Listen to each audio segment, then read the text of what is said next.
It was a quiet morning in a modest Virginia suburb, the kind of morning where the coffee still steamed beside neatly folded newspapers and front lawns gleamed with dew. Captain Ethan Cole, a former Marine sniper, sat on the worn porch of his one-story home, sipping coffee from a chipped mug that read, "Once a Marine, always a Marine." His eyes were sharp, but there was a distant calm behind them. A man trained for war, now trying to settle into peace.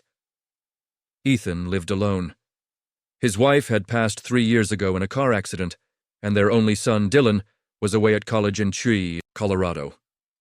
Most of Ethan's neighbors barely knew the quiet man at the end of the street who woke early, kept his yard immaculate, and never missed a day volunteering at the local Veterans Center. Only one person knew him well, Becky Alston, a spirited public defender who had grown up 2 houses down and had called Ethan Uncle Cole since she was 10. Becky, now 32, had a reputation in the county for never backing down from a fight in the courtroom.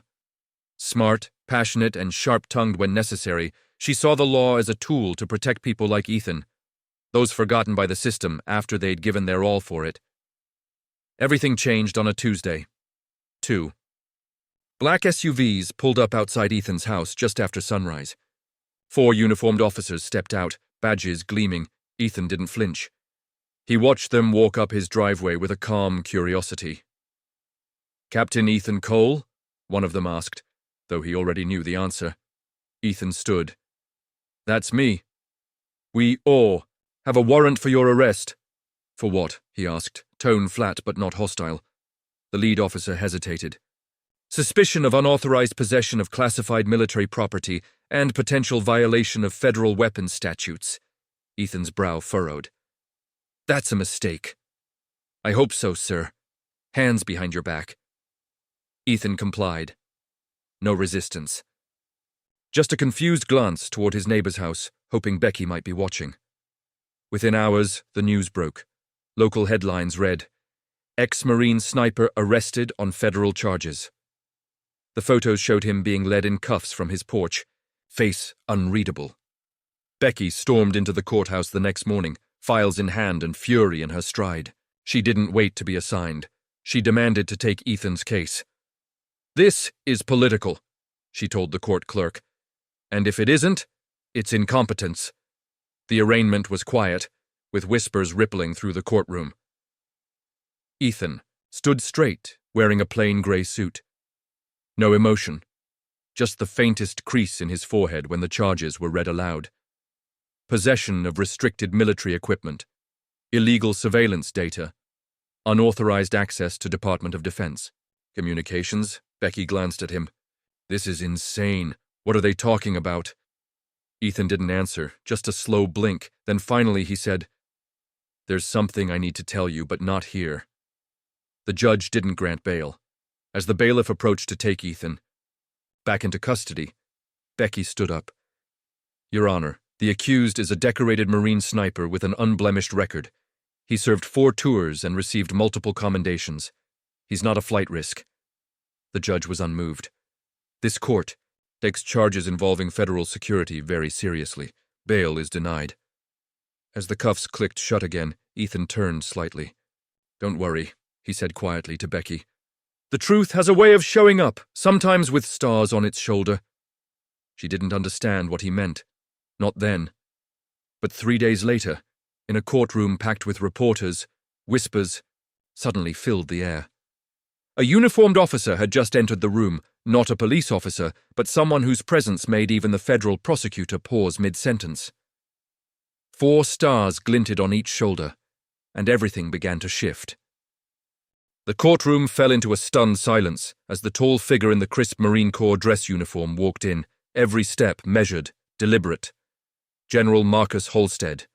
His face, a map of years spent making impossible decisions, scanned the room with quiet authority. He hadn't been seen in public for months. Some said he was retired, others believed he worked behind the scenes at the Pentagon. But today he walked in alone, no entourage, no press statement.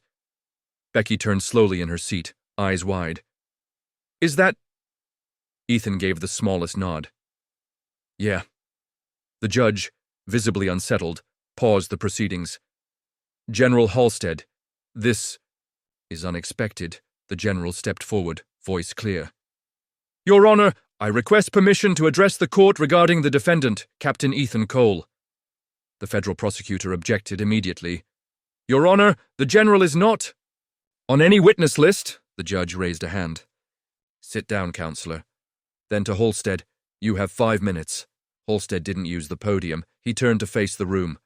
Captain Cole was part of a covert program authorized under Tier 3 operations. Most of what he did is buried under security clearances that don't expire. But I can tell you this, every mission he was part of saved lives, here and abroad. And the items in question, the ones you say he possessed illegally, were handed to him by me, under direct orders. A ripple of whispers moved through the courtroom. Becky stared at Ethan, who still hadn't said a word. The prosecutor stood up again. With all due respect, General, none of this is on record. There's no documentation. There never is. Halstead cut in calmly. That's the nature of the work. But Ethan Cole doesn't deserve to be in handcuffs. If he's here, it's because someone high up wants him quiet. And I intend to find out why. The judge looked shaken but cautious. General, these are extraordinary claims. Then treat them that way, Halstead replied. But don't let this man rot in a cell while you sort through red tape. Ethan finally turned to Becky and spoke for the first time since the arrest. It's bigger than you think, and if they're willing to charge me, they're hiding something worth protecting. Becky's voice dropped. Then we need to make them say it out loud, in front of everyone. Outside the courthouse, the story was already breaking nationwide. Not about the arrest, but about the general. Why had a 4-star Marine come out of the shadows to defend one man? No one knew the answer. Not yet. But they were about to find out. The following morning, Becky sat at her desk, surrounded by manila folders, printouts, and a legal pad filled with notes and crossed-out questions. Her office overlooked the courthouse parking lot, but her thoughts were far from the view. Her phone buzzed for the 10th time. Reporters, former colleagues, even a couple of admirals she'd never met were suddenly reaching out. But she ignored them all. She only cared about one thing. Why would someone want Ethan silenced? Ethan, meanwhile, sat in a small holding room, a place he knew far too well from visiting fellow veterans in trouble. But being on the other side of the bars changed everything. He wasn't panicked. His demeanor was unchanged, calm and observant. But his mind was turning over details with sniper-like precision. There was something he'd seen, something that didn't sit right, and now it was all coming back. At 3 p.m., Becky walked into the holding area with her laptop in one hand and a manila envelope in the other. You're officially the most requested case in Virginia, she said, setting her things down. Half the state wants to interview you, and the other half wants to shut this down quietly. Ethan cracked a small smile. Quiet is always suspicious. Becky sat down. Tell me everything. Start with what Halstead wouldn't say in court. Ethan leaned forward, his voice low.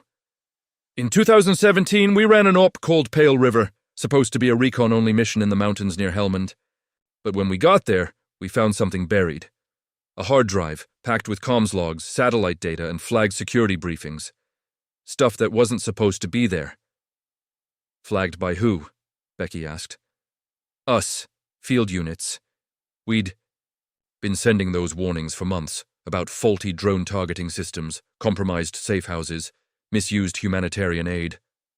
The drive proved they ignored all of it. Buried it. Becky stared at him. And you kept a copy? I didn't. Intend to. But when the team disbanded, Halstead handed me the drive and said, Hold on to this! If anything ever happens, you may need it to stay alive. Becky sat back, the weight of the situation hitting her. So that's what they want. Not weapons. Not classified gear. They want the truth buried again. They've been watching me for months, Ethan added. I noticed it, but I didn't think they'd move unless I did. And you haven't? I gave a copy to someone last year, a journalist, former Marine. I don't know if he did anything with it. Becky stood, heart pounding. We need to find him, now. But as she reached for her phone, a knock came at the holding room door. A clerk stepped in, pale and breathless.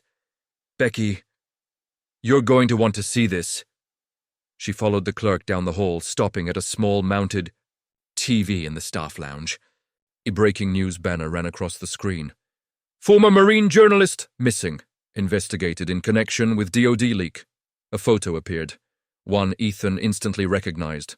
That's him, he said. That's who has the drive, Becky. Looked up at Ethan, stunned. Then they're not just coming for you, they're scrubbing the entire trail, and now it was a race against time.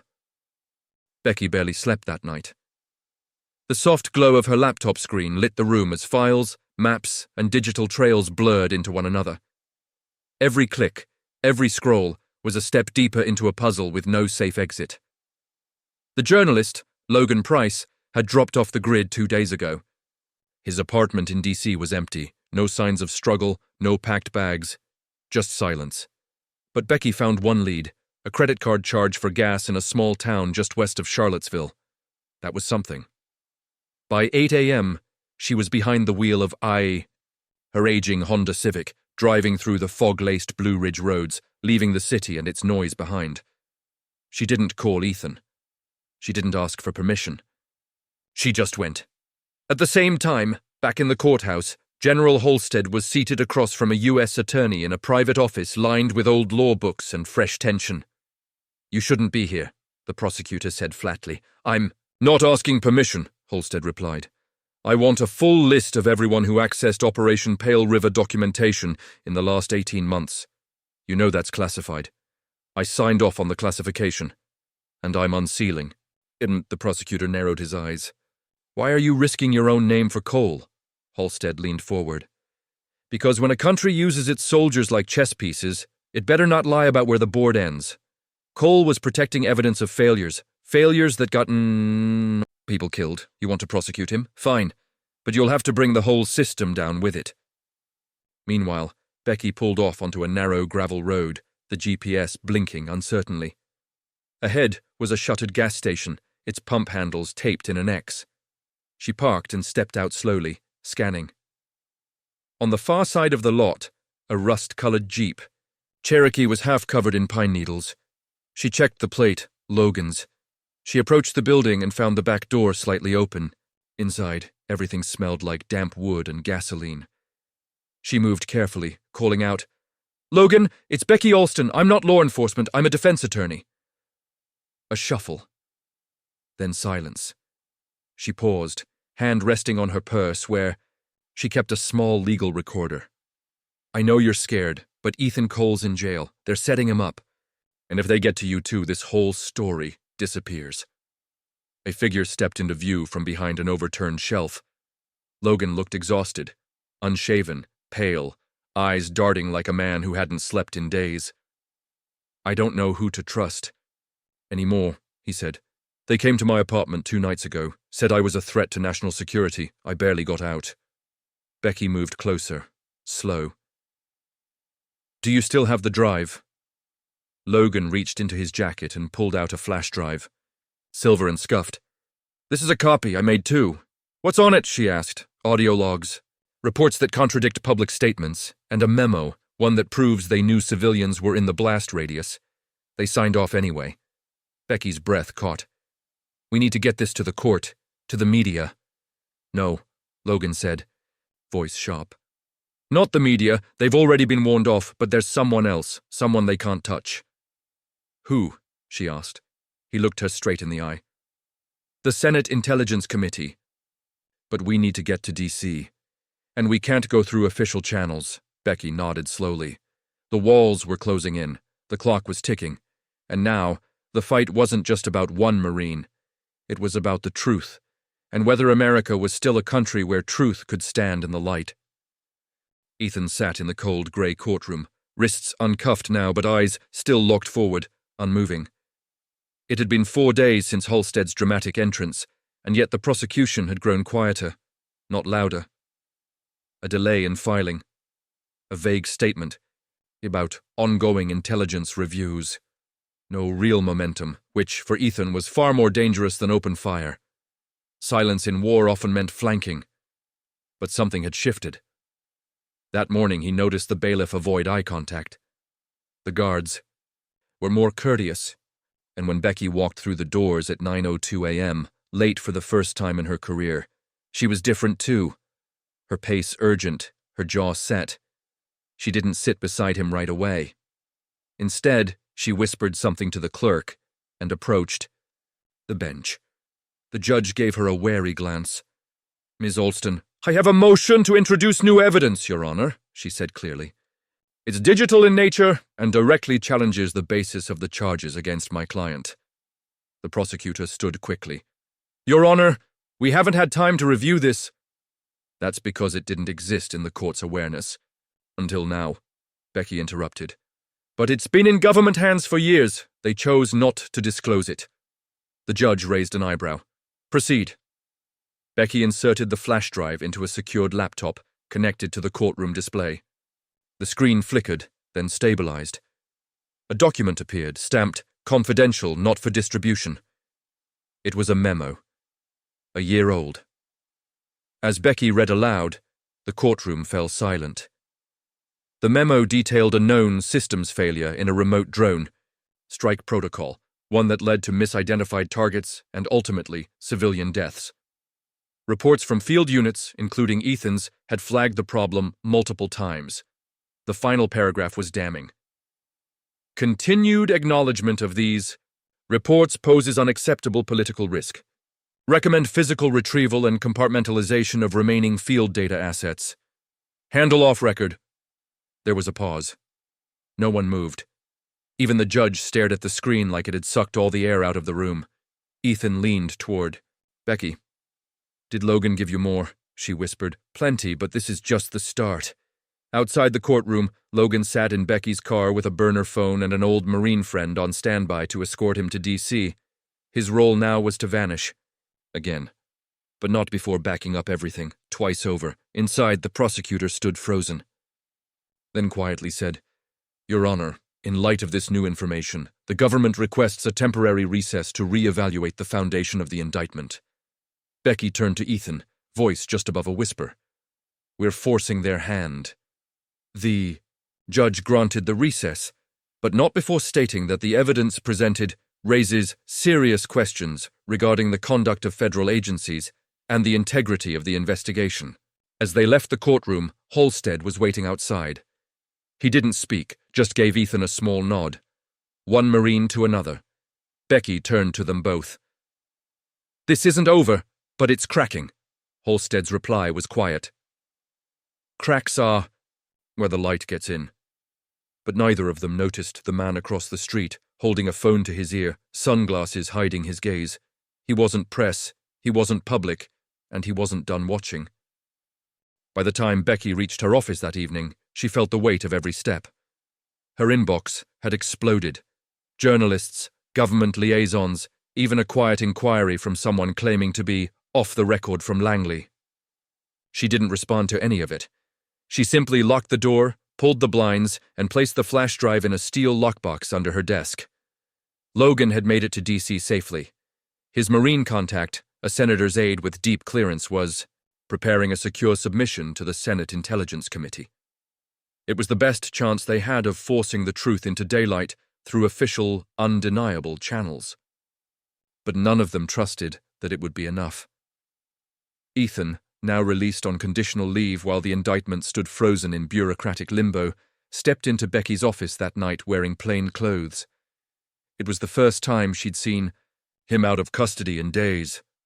"Nice place," he said, eyes scanning the wall of case files and the small photo of her and her brother at his graduation. He looked older now, more grounded. Becky offered a tired smile. "You're not officially cleared, but you're also not in shackles. I'll take that as progress." He sat across from her. "Logan's safe?" "For now," she replied. "But we're being followed. I saw a black SUV outside the courthouse, and again 2 blocks from here. Same one that parked outside my apartment last night." Ethan nodded. "They're sending a message." Becky leaned in. "Do you think Halstead knew this would happen?" Ethan hesitated. "I think Halstead's been fighting a war on 2 fronts for years, one with real enemies overseas, and another with the kind that sit in conference rooms and erase their own emails." She sat back, exhaling slowly. "They're scared." "Good," Ethan replied. They should be, but just as he said it, Becky's phone lit up with a restricted number. She stared at it, then answered. The voice on the other end was calm, male, polished. You've made quite a mess, Miss Alston. That flash drive was never meant to surface. She stiffened. Who is this? I represent a quiet arm of a very large branch. Think of us as damage control, and right now the damage is considerable. We'd like to propose a conversation. Not interested. You should be, the voice continued. We're prepared to drop all charges against Mr. Cole, quietly. No hearings, no press. He walks free. In return, you destroy every copy of that data. No Senate, no leaks, no more games. She went silent. Ethan leaned forward, reading her face. I'll think about it, she said, and hung up. Ethan raised an eyebrow. You won't take that deal. No, she said, but now I know exactly what they're afraid of. Later that night, Logan received a message on his encrypted tablet. It was a single line. They know who I am. Move now. He didn't wait. He packed his bag, grabbed the original drive, and slipped out the back entrance of his hotel. He had one destination left, an early morning closed-door session with the Senate committee. But between him and that room stood a city full of shadows and ears, and someone, somewhere, had already made a call to intercept him. The Capitol dome shimmered under the soft orange of early morning as Logan stepped out of a plain black car on Constitution Avenue. He wore a dark coat, ball cap low over his face, and carried nothing but a sealed manila folder tucked under his arm. Two aides greeted him at the side entrance of the Hart Senate office building, both former service members themselves, silent, serious, and alert. Becky sat in her office, watching the live stream from the closed hearing via an internal judiciary circuit feed. No sound, just timestamps and committee names flashing across the screen. Ethan stood beside her, arms crossed. The room felt smaller than usual. Inside that committee chamber, Logan finally laid it all out. The drone logs, the overwritten security memos, the audio recordings of high-level decision-makers knowingly approving operations with civilian risk. He didn't grandstand. He didn't accuse. He simply read, word by word, and then he handed, over the drive, a senator, an older man from Vermont with silver-framed glasses and a reputation for crossing party lines, closed the folder slowly. This changes things. Logan nodded. It should. Outside, reporters swarmed, having caught wind that something big was unfolding. No one knew what yet, but something. That afternoon, the Justice Department issued a brief, sterile statement. Due to new evidence impacting the integrity of the original case, the charges against Ethan Cole have been dismissed with prejudice. We thank him for his service. There was no apology, no admission, just a quiet retreat, but the real moment came hours later in a packed courthouse lobby when General Halstead arrived unannounced. No guards, no aides, just him in dress blues. Every medal in place, Ethan had been retrieving his personal items when the general approached. The two locked eyes. Halstead stopped just a few feet away, in full view of the murmuring crowd. Then he extended his hand and said, clear enough for everyone to hear, I failed you. I let them bury what mattered, and I watched good men carry that weight alone.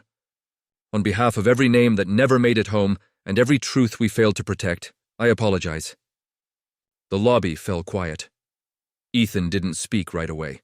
He shook the general's hand, but it wasn't about forgiveness. It was about honor, real honor, the kind they don't put on ribbons. Later that night, Becky, Ethan, and Logan sat on a rooftop in Arlington, watching the city lights buzz in the distance. They didn't talk about what came next, subpoenas, hearings, press interviews. That would come. It always did. Instead, they just sat in the silence of victory that didn't feel like, more like balance restored. A long shadow pulled back just enough for daylight to break through. Ethan finally broke the silence. You know, I never thought I'd be cleared without a single shot fired. Becky smiled, tired but proud. Turns out, truth makes a better weapon than any rifle. And in that quiet, with the city below and the stars above, they knew they had done more than win a case. They'd carved a hole in the silence, one loud enough that someone, somewhere, would have to listen.